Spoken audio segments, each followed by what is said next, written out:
की, तो मुझे आगे जाके किस नाम से बुलाया जाए। अपनी बातों को शुरू करने से पहले मैं मंच पर विराजमान हमारे पुरखों को बहुत बहुत नमन जोहार करना चाहूंगी।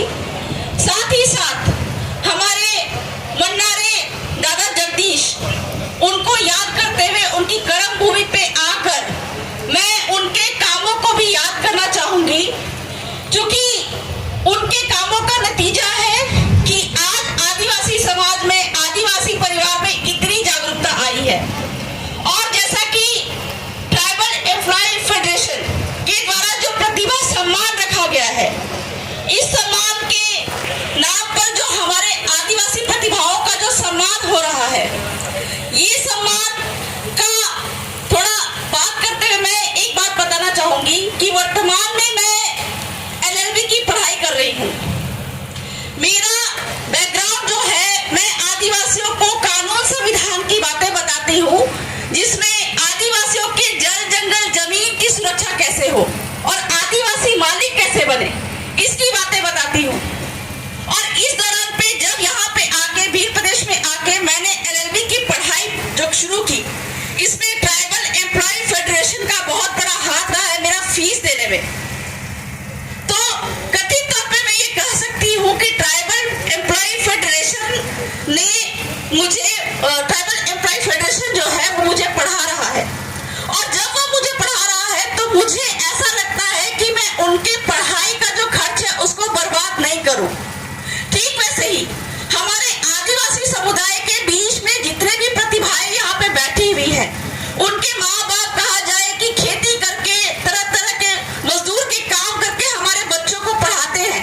तो मैं हमारे बच्चों से भी अनुरोध करना चाहूंगी कि अपने माँ बाप का पैसा बर्बाद मत करिए और एक दिन इतने सक्षम बनिए कि यहाँ पे जो RAS और RPS का जो फॉर्म भरा जाता है, तो हर एक सीट पर हमारे आदिवासी बच्चों को मैं देखना चाहूंगी।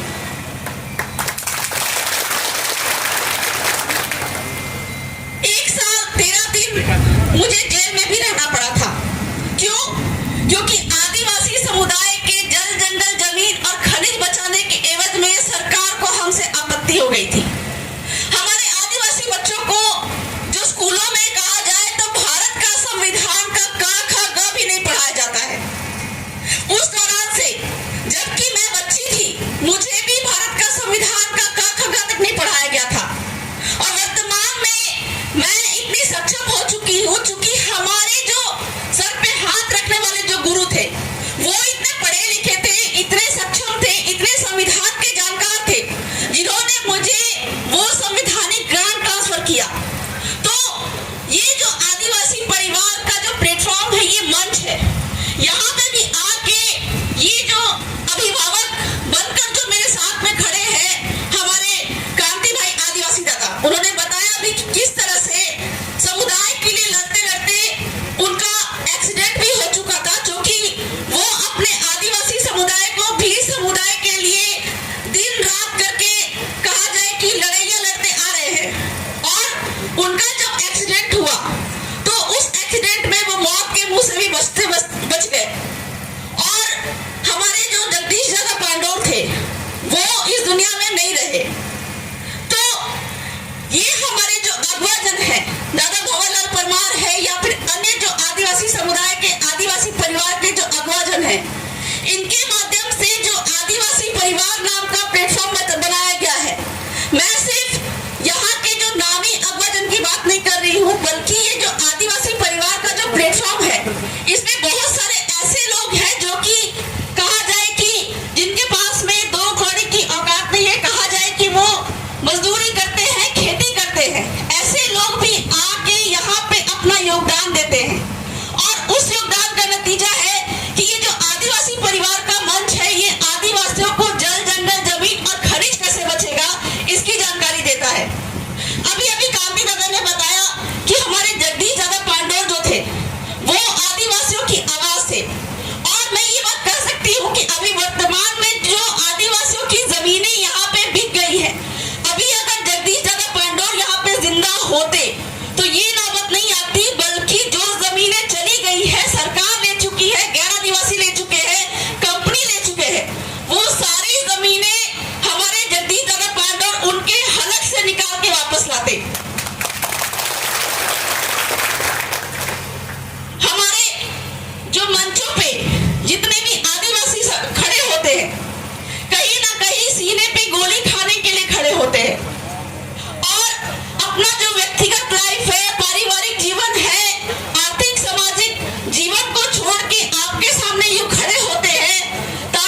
बार।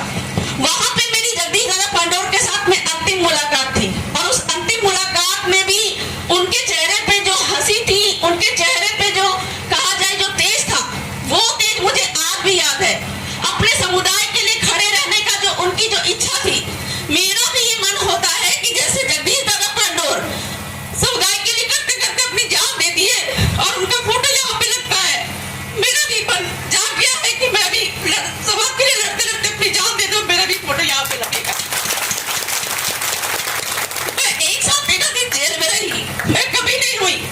मुझे आतंकवाद निरोध दस्ता ने पकड़ा था, मैं कभी नहीं रोई। लेकिन जब जब बच्चों पे जगदीश दादा पांडोर की बात होती है, मैं बहुत इमोशनल हो जाती हूँ, मुझे बहुत रोना आ जाता है।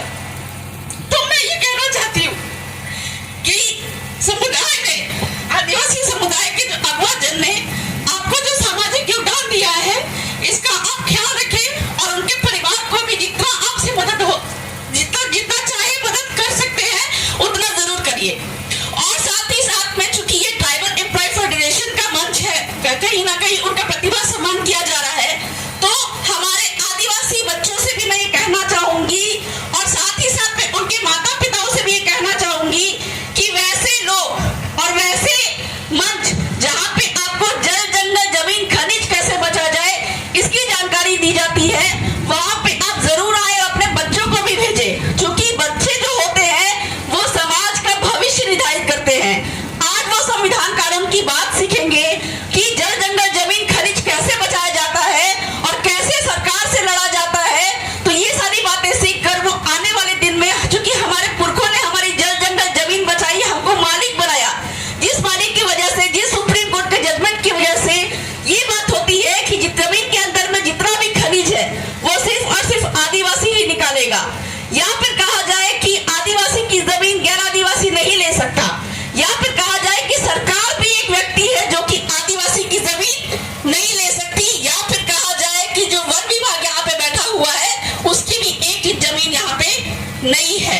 तो ये सारी जो जानकारी है, वो सारी जानकारी आपको सिर्फ और सिर्फ एक ही प्लेटफॉर्म पे मिल सकता है। तो मैं आप लोगों से ये अनुरोध करना चाहूंगी कि आप भी इतने जागरूक बनिए और ऐसे मंच को चुनिए जहाँ पे आपको जल जंगल जमीन और खनिज को कैसे बचाया जाए, अपने बच्चों को कैसे मतलब जागरूक किया जाए, ये सारी बातों की शिक्षा मिल सके। तो मैं बहुत ज्यादा नहीं बोलूंगी, यही बोल के मैं अपनी बातों को विराम देती हूँ।